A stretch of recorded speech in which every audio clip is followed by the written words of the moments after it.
Good evening, dear friends. Welcome. Well, in this photo, you might have thought that there's a bicycle enthusiast, a donkey rider, and an electric scooter fan. But no, friends, today we're going to touch on a topic that's interesting to everyone who loves beautiful photos. Crooked legs, can they be fixed? How can you make them perfectly straight and symmetrical so that in photos you look even more stunning than you do now? So you don't have to pose like this, like that. So you can stand straight on your legs without shame and without having to use special Photoshop tricks. Hi guys. The doctor recommended me a great blood pressure monitor. Easy to use at home, accurate and reliable. Today, my friends, we will finally fix these three issues of ours. We'll make our legs perfectly straight and beautiful. Each of these cases has its own cause. Neither a bicycle, nor a donkey, nor an electric scooter. The electric scooter affects your head more. Right here. About 90% of neurons die irreversibly after 100 kilometers of riding an electric scooter. To restore all these disorders, we need to know what caused them. There is a reason for each of these disorders. But before we start our leg alignment procedure, I have some good news for you. And now, let's get back to our legs.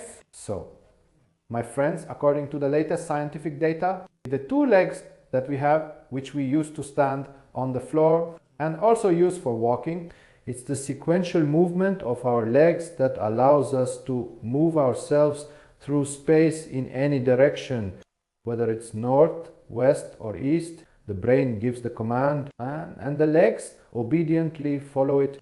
For example, moving our body toward food or in the opposite direction from a predator that's chasing us. But they have to do this efficiently because the condition of our feet and legs affects our entire body. Here in this illustration, you can see three people with different types of legs shown schematically. Here, as you can see, this is the X-shaped combination. And this one, what is it? The O-shaped. And the combined type, as it's called. And for these three people, their mothers will always scold them in childhood for wearing out their shoes unevenly. This is the inner edge that gets worn out, and this is the outer edge. Worn it all out. And this one, his shoes wear out on the inside here and on the outside there. That's how they are. Brothers, for example, can swap shoes. But this one needs a brother or sister whose feet are bent the other way. So this kind of uneven support on their feet affects the position of the pelvis, the position of the spine, and even the condition of the head, the blood supply to the brain. Arteries can even get pinched. In this case, as we can see, the support is on the inner part of the foot. The knees go inward, the middle gluteal muscles weaken, the gluteus maximus, the pelvis tucks under. During walking, instead of the gluteus maximus, which is practically absent, the lower back muscles are overloaded and work excessively. In this case, the glute is constantly tense, but that doesn't mean it's working well. It's constant tension. The constant tension of the gluteal muscle and the piriformis muscle can even cause pain and tightness in the leg muscles, especially the back of the leg. Such a person won't have a belly, or a small one may eventually form here at the bottom, sticking out like this. His back muscles are weak, while his abdominal muscles are always tense. This abdominal tension can even imitate pain in the stomach, in the abdomen. By the way, this one will have a belly like this, like that. This person will have a combined condition. On one hand, he won't have glutes, and on the other hand, they will always be tense. Here, his knee will hurt on the inside, and over here the knee. It won't hurt Pidviche. E. But the hip joint will get injured when he moves. The abdominal muscles, like the back muscles, will work unevenly. On this side, the quadratus lumborum muscle will be tense, but here, the iliopsoas muscle, both the quadratus and the oblique, will be weak internally. That's the science, my friends. It's called biomechanics of movement. So, what should we do? First, we need to determine which type we belong to. For this, a test like this was invented by Soviet scientists back in the distant 23rd year. So, friends, pay attention to your knee and foot. And now your task is, you can lean on a wall. While doing this, there's a wall in front of me, and your task is to bend your leg forward and pay attention to where your knee is moving. It can move toward your big toe. It can move inward from the big toe or toward your little toe. Also, in rare cases, it can move to the middle of your foot. But that's actually normal. To determine this precisely, you can perform this test under load. Find a step somewhere, and when you put your foot on the step and go up, pay attention to the position of your foot and the position of your knee. In this case, you will place your foot like this, slightly outward, and your knee will go forward. It's the same for such a person. While walking, the foot will turn slightly outward, and the knee will face forward while walking. In this case, the knee here will go outward like this, and you will be putting weight on the outer part of your foot. Here on one side it will be like this, and on the other side like that. So, friends, we've settled on our starting position. If this is option number one, then you need to start by strengthening the gluteus medius muscles here. They need to be restored first. Here they are on your side, if this is the second option. In this case, you need to start by strengthening these inner thigh muscles, the adductor muscles, and also the iliopsoas muscle. It also needs to be strengthened. If this is the third option, we do this on one side and that on the other. So friends, besides that, this option is accompanied by the development of flat feet. There is constant pressure on the inner edge of the foot, and the arch of the foot starts to flatten. So here we have two movement options. Normal, the knee moves forward. It moves inward, and when the knee goes inward, our weight shifts to the inner part of the foot, and excessively so. These bones here, they start to move downward, and the movement outward.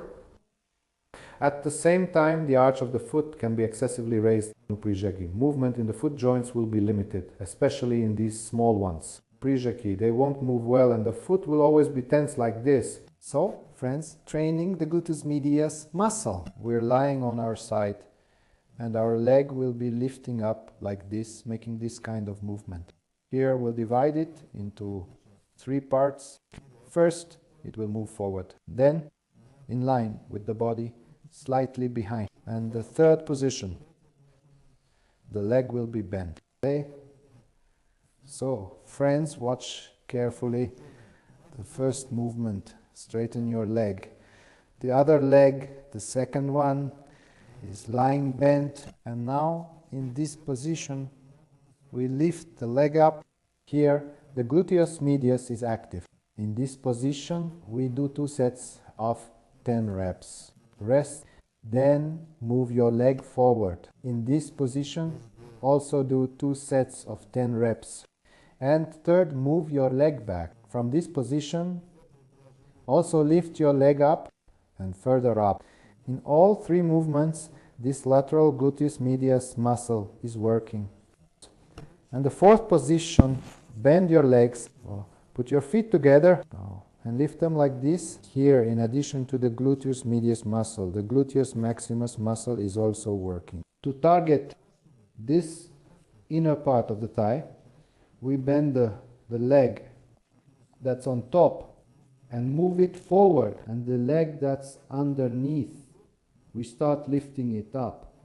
Lift it up, lower it down. In this case, our adductor muscles are working. Ruska больше на наружну чисто бли.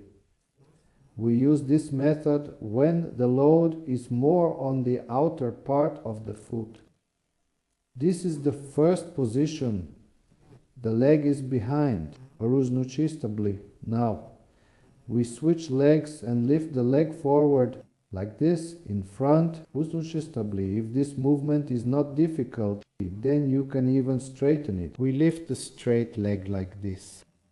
If you can't lift it, then if your muscles are weak, which they usually are, then you take a roller.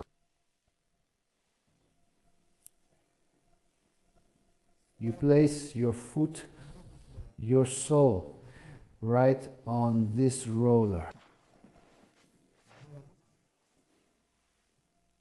And now you do an easier version of this exercise.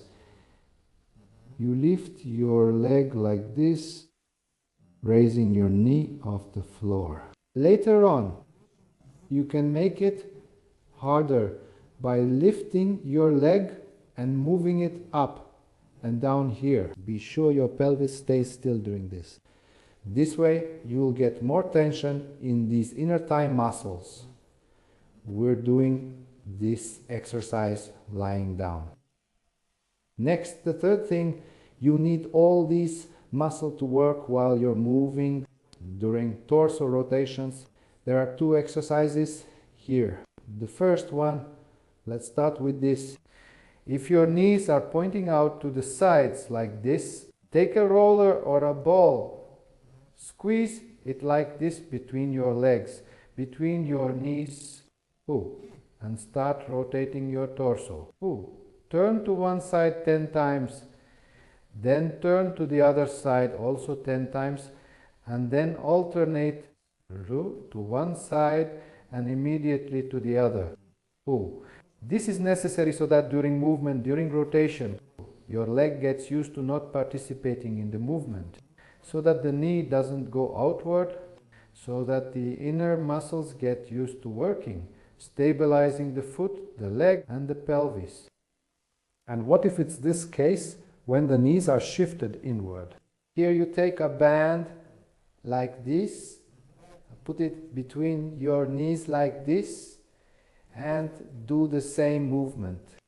Turn to one side 10 times, turn to the other side 10 times, and alternate as well.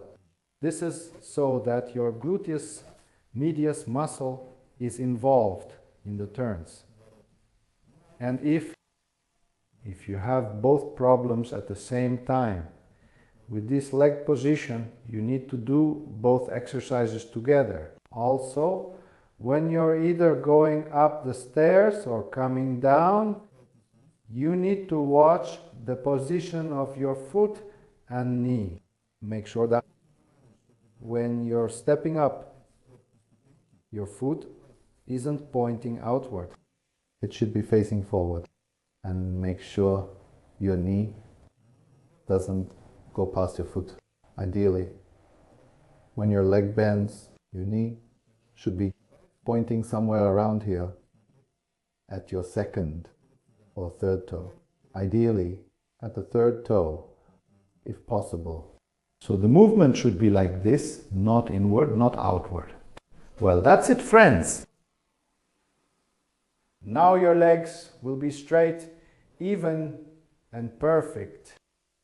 You'll finally be able to fix them. Of course, it will be uncomfortable to ride a donkey or a horse, not as convenient anymore, but still, you'll be able to take good, beautiful photos.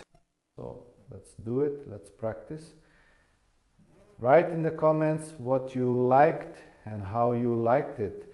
Do sports, help your parents. See you in the next episode.